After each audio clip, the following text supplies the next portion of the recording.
Yes, everything is oriented towards patients, but are they partnering with you? Are they there at the table with you? And I do adhere to that nothing about us without us principle. So that would be basically my short answer to, do patients really belong everywhere as partners? Hello and welcome to Matters of Engagement, a podcast exploring the complex world of patient engagement and partnership. I'm Jennifer Johannesson. And I'm Emily Nicholas Angle. We're excited to get rolling with Season 3. We have new topics and guests, and, as always, some familiar recurring themes. It feels like it's been a while. Because it has been. We're glad to be back at it. Upcoming this season are topics like equity and diversity, participatory research, and moral distress among engagement professionals. We're going to start releasing these in a couple of weeks. In the meantime, for this first episode, we thought we'd focus on one of our fundamental questions. What do we actually mean when we say patient-oriented research? Jen, you've talked about this a lot, and I definitely see it in my own work. What we mean by patient-oriented doesn't always seem consistent or clear. I'm excited that we get to think this through a bit more. Yeah, it's a perfect topic for this episode because our main funder for this podcast knows a lot about it. The Ontario SPOR Support Unit, or OSSU, is one of the provincial units tasked with supporting CIHR's strategy for patient-oriented research. Now, they've been on board with our podcast project since the beginning. We've been appreciative of the funding, of course, but also the editorial freedom to explore challenging topics. As the season progresses, keep an ear out for a new segment we're adding, Patient Partner Reflections, brought to you by OSSU. At the end of each episode, an experienced patient partner will offer their thoughts, their experiences, and perspectives on the topic that was featured. For this episode, we feature two guests from OSSU, Vasanthi Srinivasan, who is the executive director, and Maureen Smith. She's the chair of the Patient Partner Working Group and a member of the board. Vasanthi gives us OSSU's take on the definition of patient-oriented. Then Maureen elaborates on what patient partnership looks like from her perspective and addresses some of our lingering questions. Yeah, and can I just say, this maybe isn't one of our usual episodes, but I think we both appreciated hearing perspectives that are probably shared by a lot of our listeners. Lots of food for thought. Okay, well, let's get started. We've encountered debates about what patient-oriented actually means and thought it was time to explore it on the podcast. Now, I always understood it to mean that it was research oriented towards patient needs and interests. And to me, that didn't necessarily mean that patients had to be involved. But the term is now often used to describe research that is oriented by patients, which is, of course, different. Yeah, I was curious too and did some digging. And you're right, it is different, and it has changed. The earliest reference I could find was from the US in the early 2000s, and it's really broad. It's basically any research that requires direct interactions with human subjects. In fact, this is still how it's defined by the US National Institutes of Health. Definitions seem to have evolved differently in different countries. Well, in Canada especially, you can really see how things have changed. I mean, in early CIHR documents, they talked about patient-oriented research as distinct from population-based research, which simply meant research focused on the patient as an individual. That's definitely different from today, where CIHR talks about patient-oriented as a way to involve people in informing and designing healthcare solutions. So that's how we describe it here in Canada. But in the US, there's more emphasis on patient-centered outcomes research and comparative clinical effectiveness research. In the UK, their focus is more on public involvement, but not so much on patient-oriented research. So why is that, do you think, here in Canada? Is the assumption here that you can't really focus on patient needs without having patients on the research team? I think there's probably a few factors. But overall, yeah, I think that's the argument. That you need patients on research teams to ensure relevance. In this episode, we're going to look at how patient-oriented research has come to mean patient-partnered research. First is Vasanthi Srinivasan. She's the Executive Director of the Ontario SPOR Support Unit, or OSSU, and a former Assistant Deputy Minister at Ontario Ministry of Health and Long-Term Care. She's one of the architects of CIHR's Strategy for Patient-Oriented Research and is a co-founder of OSSU. So she has an inside perspective on why the push for patient-partnered research. Let's get started. Hello, my name is Vasanthi Srinivasan. I'm the Executive Director of the Ontario SPOR Support Unit, which is the central platform for the patient-oriented research strategy of the Canadian Institute for Health Research and the province of Ontario. They were calling it patient-oriented, but I always called it patient-partnered because that's literally what the definition is for.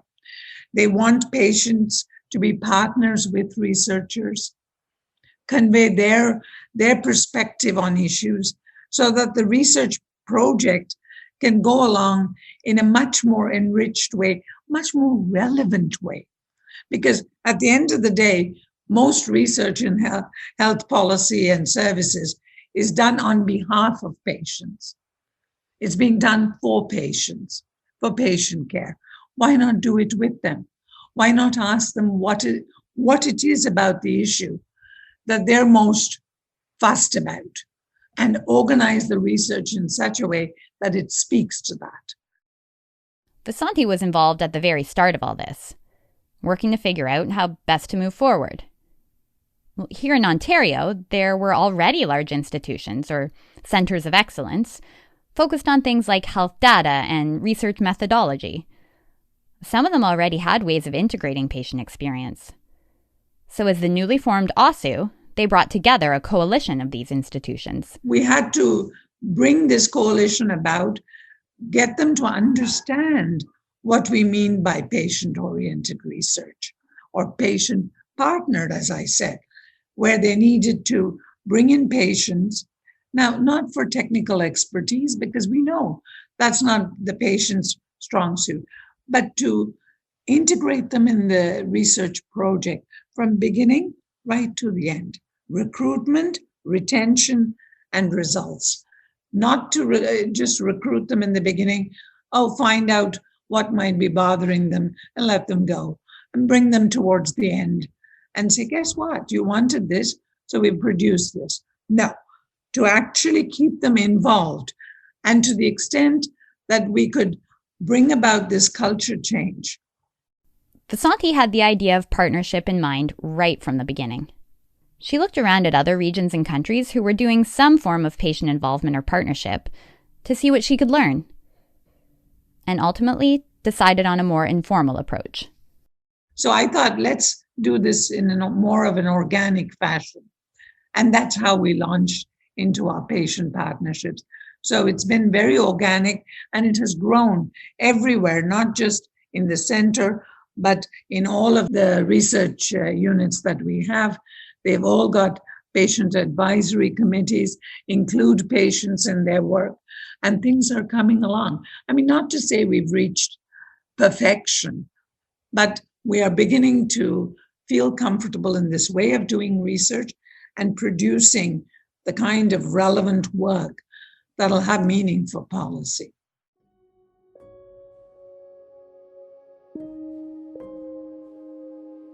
Yeah, I wondered about Vasanthi describing things as organic. I mean, there has been a concerted government effort to push forward a specific agenda. But maybe she's referring to the ways that partnership programs get implemented. They seem to be unique to each center or organization, maybe even each research project. And it wasn't dictated from the top that it must be a certain way. I can see the benefits to doing it like this, but I think there's also a lot of risk. And maybe explains why some partnership efforts are seen as successful and others not so much. Things aren't standardized. Yeah, there's been a kind of figuring it out as we go mentality. It's out of necessity to an extent. Patient partnership relies on things like relationship building and trust. It's really context dependent, and you can't be too prescriptive. It's generally agreed that there just can't be a one-size-fits-all approach. But you're right. It also leaves room for confusion and muddled efforts. I don't think any of this was surprising, though. It's maybe even part of what Vasanthi expected. Early growing pains. We asked about those growing pains, and if there's been resistance. You look at it from two perspectives. The researcher perspective. Researcher, university trained, a highly engaged academic, going about their business saying, why do I need this? Why do I need another tag on? I know, because I am doing this on behalf of my patients. These questions have been articulated in some environment in which I'm dealing with patients. I'm an orthopod, so I'm dealing with hip, knee, and whatever. So I'm responding to that. What do I need this patient business? And the patients would wonder, how do I ever infiltrate this academic ivory tower? Does what I say make any sense? Do they want to hear me? What can I contribute? So we had a lot of hesitation in the beginning. Believe you me, the academics and patients, both even today, are still learning how to work with one another, how to see the value in what each other brings to the table. It's not something you can write a memo on and say, this is the value patients bring. It has to be understood through working together. Many of the grant requirements now ask you for how you're engaging patients, way beyond SPOR and OSSU and stuff. So it's becoming much more the way we do business. Vasanthi is acknowledging that the value doesn't always reveal itself until people are actually working together, which is fair enough. But many researchers feel compelled to do it because of funding and publishing expectations, whether they see the value or not. And if there aren't requirements exactly, there is definitely competitive pressure. I can see why there continues to be a lot of hesitation. I have seen it shift a bit over time. The initial hesitation was more about a wholesale skepticism. Now there's more buy-in, and it's also just expected. The way we do business. People are anxious about getting it right, and this might be where evaluation comes in. Because having a way to evaluate how well you're doing can feel reassuring. A way to measure if you're on the right track. Yeah, definitely. Vasanthi talked about OSSU's efforts to evaluate how the overall strategy is playing out in the field. And she touched on some of the ways that OSSU evaluates their own impact. There's a quantitative way to evaluate, and there's a qualitative way. Much of what we've been doing contributes to the qualitative evaluations.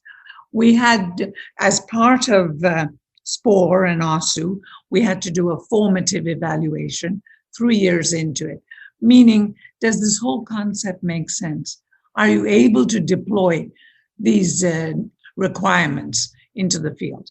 So we did a formative evaluation, and it was very successful, saying, yes, there's an appetite, people are buying it, and taking it and working through it. And then we did a summative evaluation, which had a lot of quantitative pieces, because it is research after all, to look for impact and stuff. But also in the summative, we were able to put in some more hard facts to say, yeah, all of these research projects we're talking about that have this phenomenal impact in whatever area has had patients driving it too, not just the researchers. So we've done that. So we will continue to do both a qualitative and a quantitative. Qualitative might look like the soft side of things, but hardly so. It is to measure how this is getting ingrained in the research culture. This is one of the things we talk about, isn't it? We tend to measure engagement and partnership on how integrated it is, and not necessarily on how much impact it has further downstream, on things like health and health outcomes, quality of research, things like that. There was mention here of looking at impactful projects and noting that patients were involved, but that's not quite the same thing. Now, to be fair, OSSU's mandate is to support and increase patient partnership, so their metrics will necessarily be focused on that. So in evaluating, for example, how patients have influenced a particular piece, it's actually quite easy for the evaluator to do that. I realize that because they ask very poignant questions, like, what did they contribute? What did they say? And what made this thing go this way or the other way? And where were your challenges? But where did they create the opportunities? So in an honest dialogue, they're able to come up with ways that this research has been influenced by patient and also the road we have to travel to get to the destination.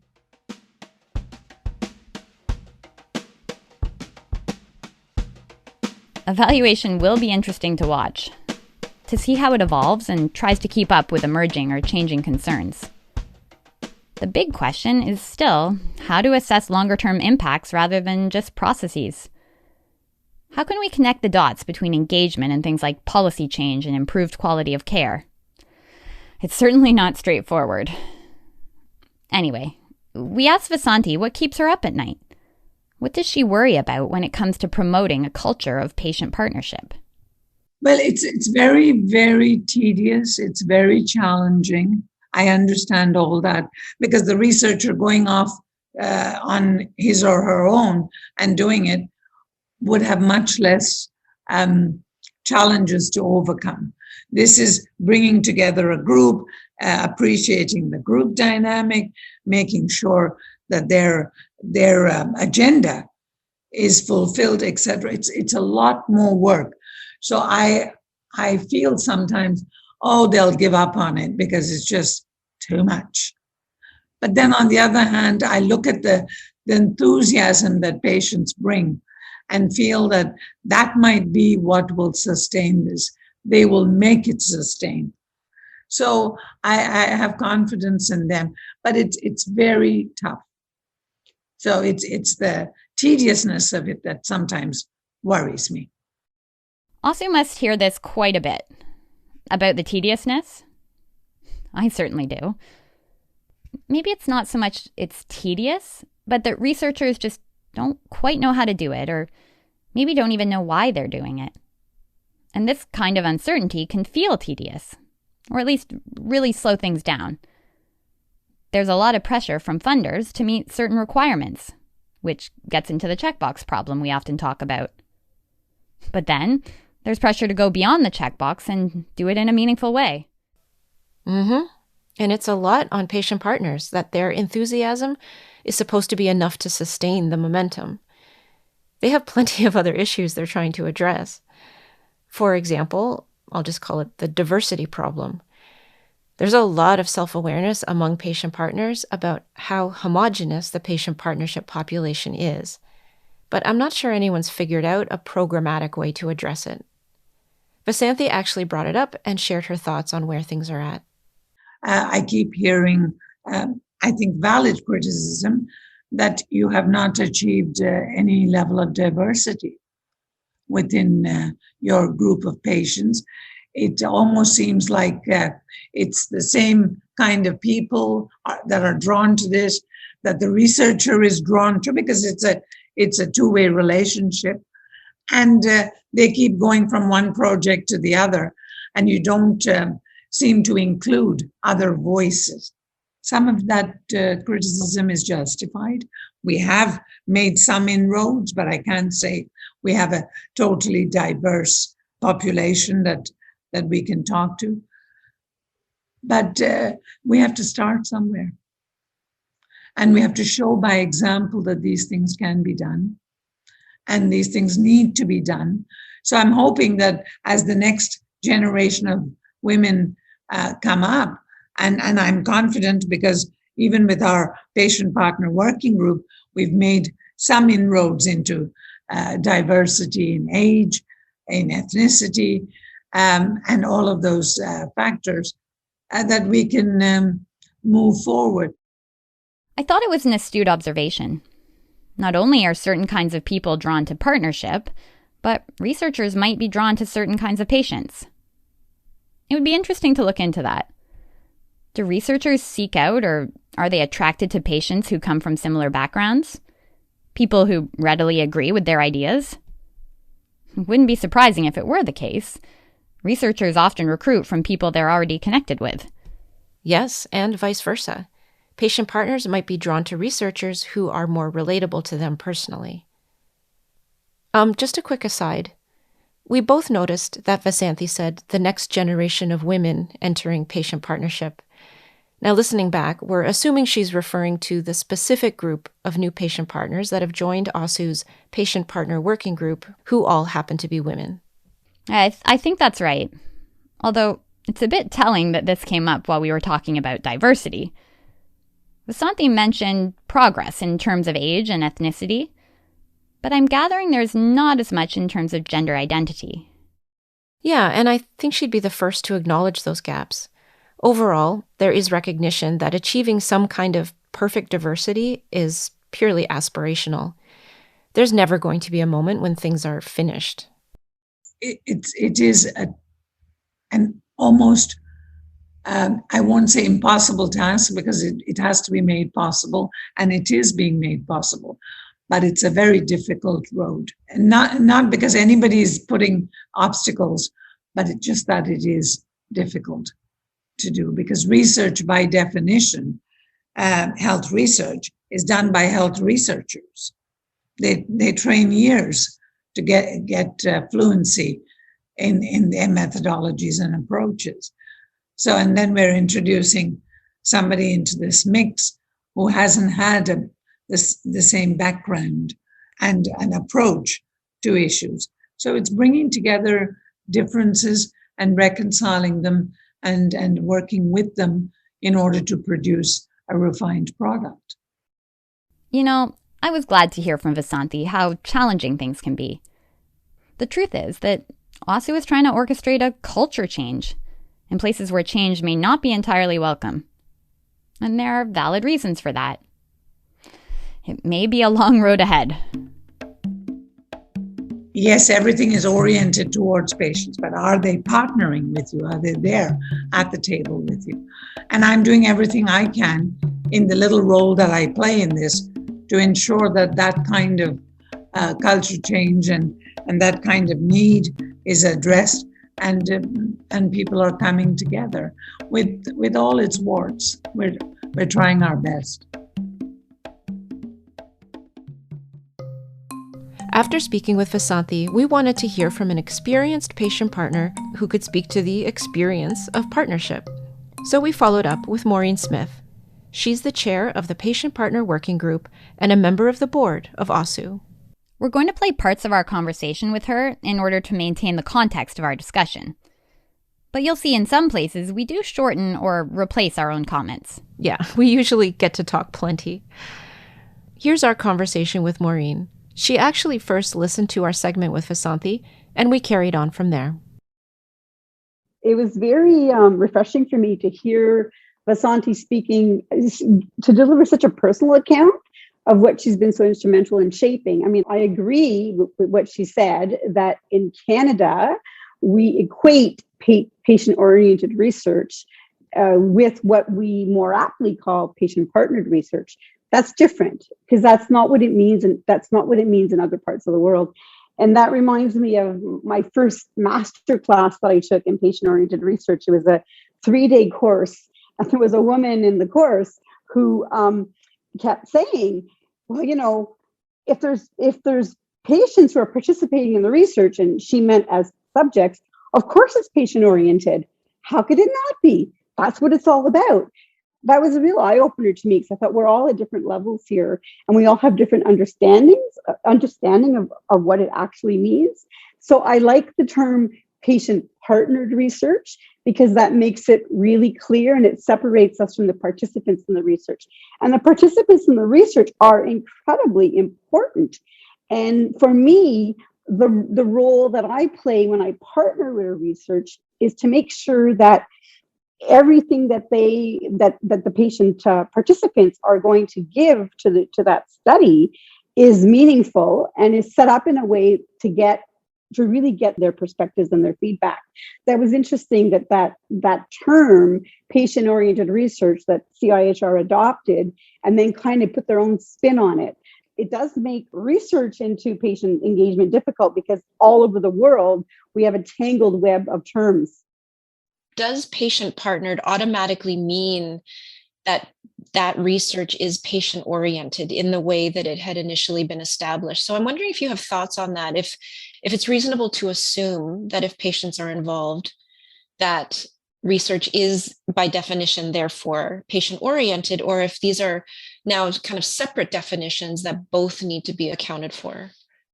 If they're involved and it's not tokenistic and they really do have some influence over the study, then yes, I would say it will be patient-oriented.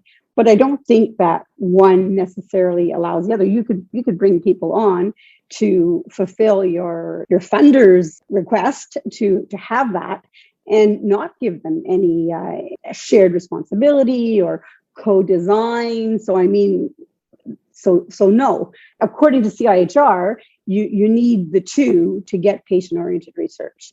So the partnership is part of the patient-oriented research for them, but it's part of it. So in most of the projects that I partner with, if I'm a patient partner and maybe I'm a co-investigator, I'm working with the research to bring in other advisors, other patient or youth advisors, and in the case of some of my research, to work with them. So there's different levels of the engagement, but they're all partnering in the research, but have different responsibilities. So I might be there from the beginning, like the inception, right to the end, and an advisor might come in at key points in the research. And so that's like a multi-layered approach. You're often going to see that. But in other studies, like if you're in a methodological study, for example, there may not be other patient partners, and that may be okay. So for example, if you're part of a systematic review team, you may just have two patient partners.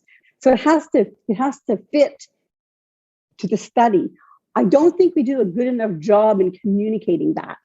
Like, it's not black and white. There's all kinds of research, and I do adhere to that nothing about us without us principle. So that would be basically my short answer to, do patients really belong everywhere as partners? For some studies, it's incredibly obvious that patient perspectives are essential, and we wonder how the research could actually be conducted without these perspectives. It doesn't even make sense. So that's often the case with disease-specific or service-specific research. It just makes sense that people with lived experience, lend their expertise. And I'm not referring to them as end users, or participants in the research, which of course goes without saying. I mean patient partners collaborating with researchers in the planning, conduct, analyzing and disseminating the research. So that's where we've made incredible advancements in the past decades. In other studies, it's not as intuitive. And that's where much of the work remains to be done. So many types of research fall into that category. So for example, preclinical or bench research, systematic reviews and other forms of evidence synthesis, methodological research, core outcome set development. And in the last 5 years or so, there has been much progress, but I believe that we'll get there in my lifetime, but there's still a lot of work to be done. So I've really noticed the progress in patient engagement in core outcome set development, which is an area of interest to me. So I'm involved in 4 studies, 2 in pediatric rare diseases and 2 in pediatric mental health. So the patient partners, who are co-investigators, and the patient and youth advisors, which is that second level I was talking about, are there to collaborate with the researchers to ensure that the patients and the parents who will participate in the process can do so meaningfully and that the outcomes matter to them. So this week, I had the privilege of participating in a youth advisory group meeting for a pediatric core outcome set. A few months ago, the youth, who are aged 12 to 17, had provided feedback on the design of an outcome survey. This week, they looked at the outcomes identified by the patients and caregivers, how the research team proposed to group them, and their definitions to tell us if that made sense to them. Well, we learned a great deal from their invaluable input, and now we will make several changes to the outcome labels and definitions that will appear in the Delphi survey. So our parent and youth advisors play that essential role in ensuring that the parents and the youth can meaningfully participate in the process of selecting outcomes that are important to them. This type of research, where the methodology can be complex and the reason for participating is not as obvious, in this case, it would be an investment in the future research, benefits greatly when patient partners are part of the process. So would you call that type of involvement then partnership? To me, they're advising us. So it's a level of partnership, and it's not the same level as the co-investigators who are there from the very beginning. They're advising. So yes, it is partnership. But as I said, how do you define partnership, right? There's no that's the issue. There's no one definition for partnership. So when you say patient-partnered research, people can have all kinds of perceptions about that. And that's where we kind of run into trouble sometimes, because sometimes the patient partner may have an idea of what it looks like, and the researcher might have an idea of what it looks like. And that's why groups like, support units are working to work with researchers and patient partners to make sure that we're all on the same page. So because of the way that it's defined in terms of like a continuum, let's say from collaboration to kind of actual partnership, usually partnership is placed at the end of a sort of continuum. Right. So one of the struggles I have with the whole term of patient partnership as the form of research is that patient partnership is sort of one way to involve patients in my mind, so as co-investigators.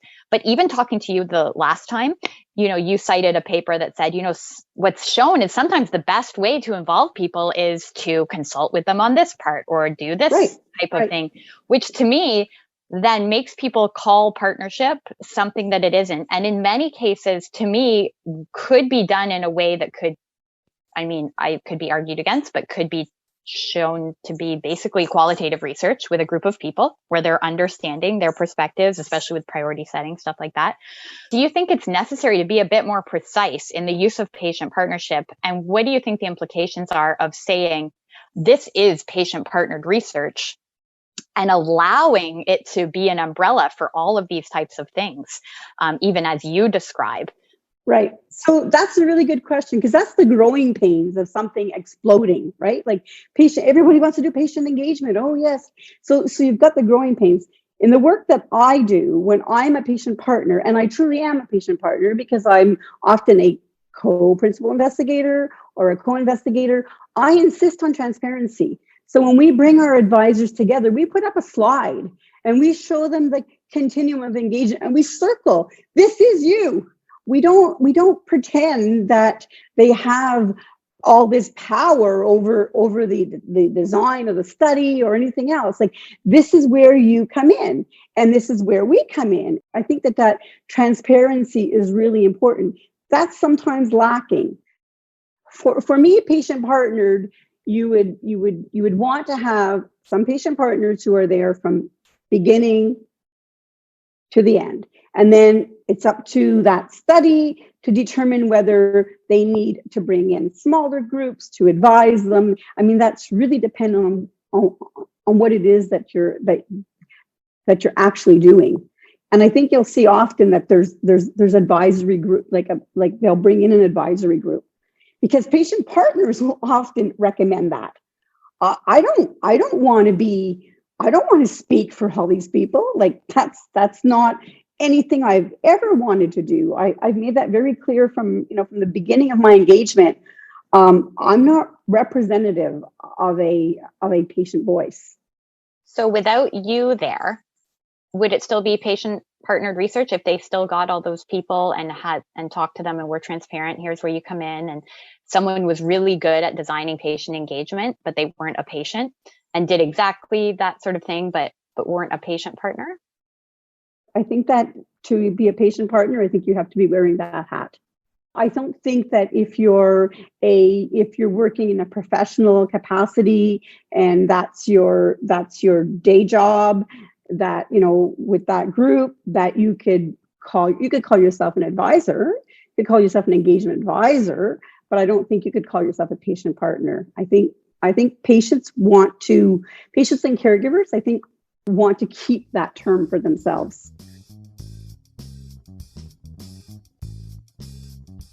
Patient partners are a diverse group of people, you know, who are motivated to be engaged for various reasons, and they have preferences for how they envision their partnerships. So how are they defining it as a partnership? I mean, so many questions around this, right? And so I'm always like disappointed when I read like patient engagement best practices or guidelines for researchers, and they make statements like, be clear about roles and what you expect. And wrong.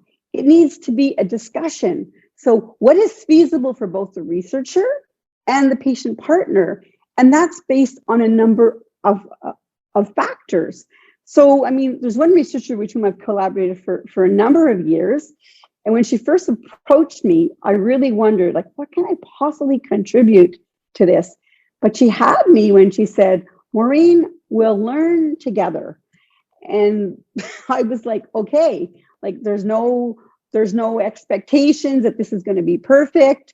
We can kind of negotiate as we go along. So I think that part about trying to put patient partners also in a box is also problematic.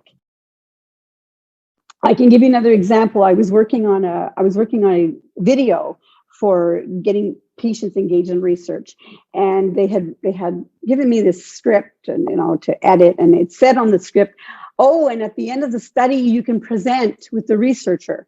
And I said, I think you should take that out of there.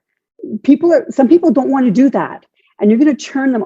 Oh no, it's really important. We want to empower them, and so the intention is really good, right? Like, no, we want to leave it in. I said, fine, I'm going to fight every battle. So they bring in a pilot group, and they play the video, and the person says, well, if that's the case, I'm not joining because I'm very shy and I don't want to do any presentations. So, you know, so sometimes that goodwill doesn't suit that patient partner. Cast myself into the researcher, they're not necessarily afforded that same kind of, you know, deciding where to slot themselves. You know, I think the real successful projects that we hear about often have a PI or a leadership team in the research project who are very much drawn to doing collaborative work. And I think we sometimes encounter people who are in fields or who just frankly have certain personality types, you know, where that doesn't come easily to them at all. And so the pressures of trying to enter this partnership space become frankly quite overwhelming. What could patient partners do, or people in leadership in patient partnership, what could you do to help bridge that gap and maybe build some capacity for researchers so that they're not feeling like they've somehow been hung out to dry in some cases? Because I think that can happen too. That's a really good question. I have a perfect example of that. So when the pandemic struck, there wasn't a lot of patient partner research going on at all. But I became involved with a project called COVID-N, which brings together evidence synthesis from teams from all around the world and tries to, you know, put it all together so there's no duplication of research in that. And I knew about it because of my work with Cochrane, and I kept saying to the leads, you know, we're decision makers. So that the whole point of COVID-N is to make it easier for decision makers to have access to the research that they need, you know, quickly in the pandemic. Because saying, you know, we're decision makers too during this pandemic. Like, we're making decisions about public health measures and things that, like, at a rate that the public has never made before. And I said, and they're having an influence on society and on all kinds of people. We should be involved in this project.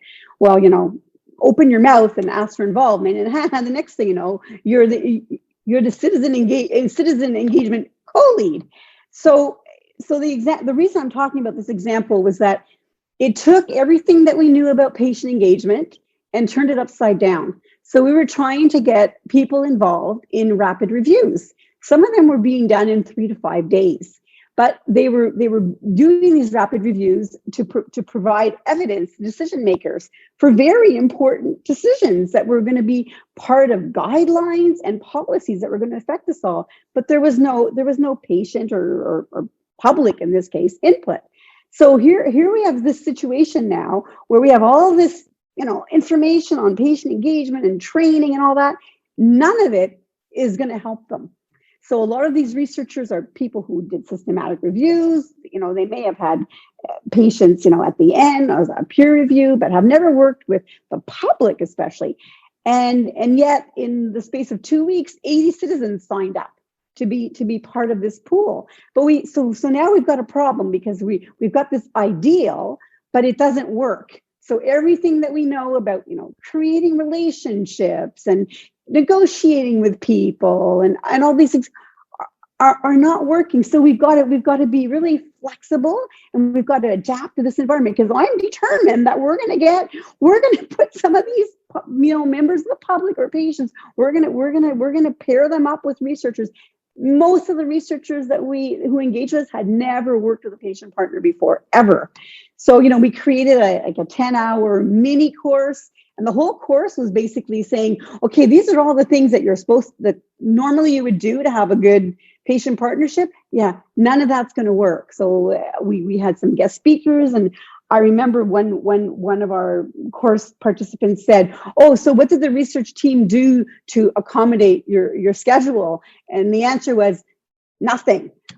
Like they had a week. They were working 24 hours a day, and we found out from there that there are certain people who are willing to do this work quickly on a time schedule that's difficult, and without having all those feel good feelings of training and all that. And that desire was there. I've learned a lot from that, because I actually got to work with researchers who were not used to working with the public. So, the bottom line is that it's nice to have all these ideals that we strive for, but boy, if we're not able to pivot really quickly and adapt, that whole ideal of patient partnered research is not necessarily going to work. And that kind of applies for some of the projects where you're talking about where researchers don't know quite how to fit that in. I think it's because it's not maybe long term, and it's not as collaborative. And I think you're exactly right. The people who are attracted to it are often the collaborators. And you know what? There's some great researchers out there who aren't collaborators. And they have to come at it, at their own pace, and we have to help them and be really patient.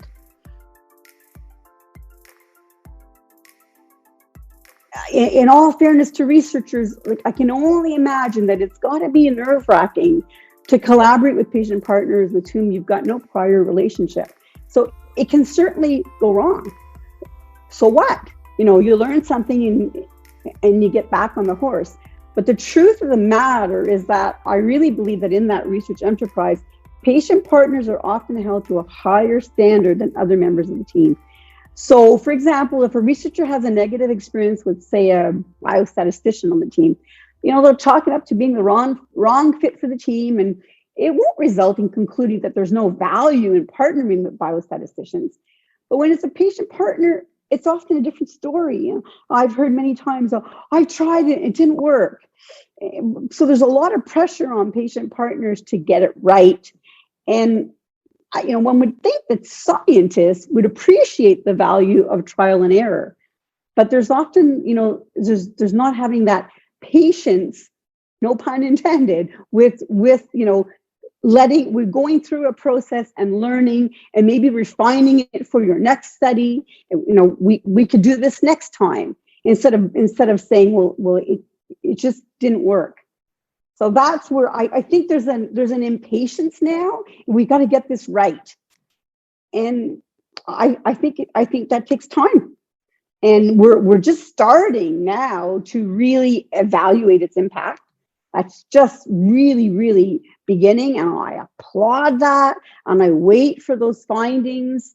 But while we're waiting for that, I've had a few patient partners, share the personal impact of their partnership with me, not to mention my own positive experience, and that sustains me on those days where I find tough. And then there's always this bigger picture. So that excitement about emerging patient partnerships, like in areas where patients didn't go before, like in bench research, for example, and all these innovative strategies that people are coming up with for patient engagement and for participation in research, that will serve Canadian society, and that potential to revolutionize and democratize health research. I have to say that all of those things are very appealing to me, just on a human level.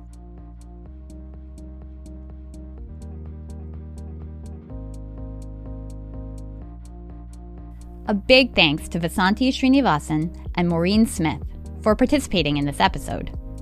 If you have any questions or comments, please contact us through our website at mattersofengagement.com.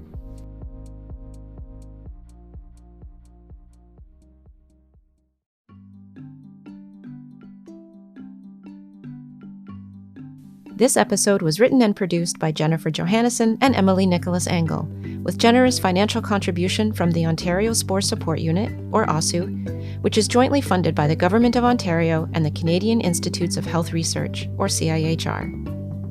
The views and opinions expressed in this episode belong solely to the producers or their guests and are not to be considered endorsed by OSSU, the Government of Ontario, or CIHR.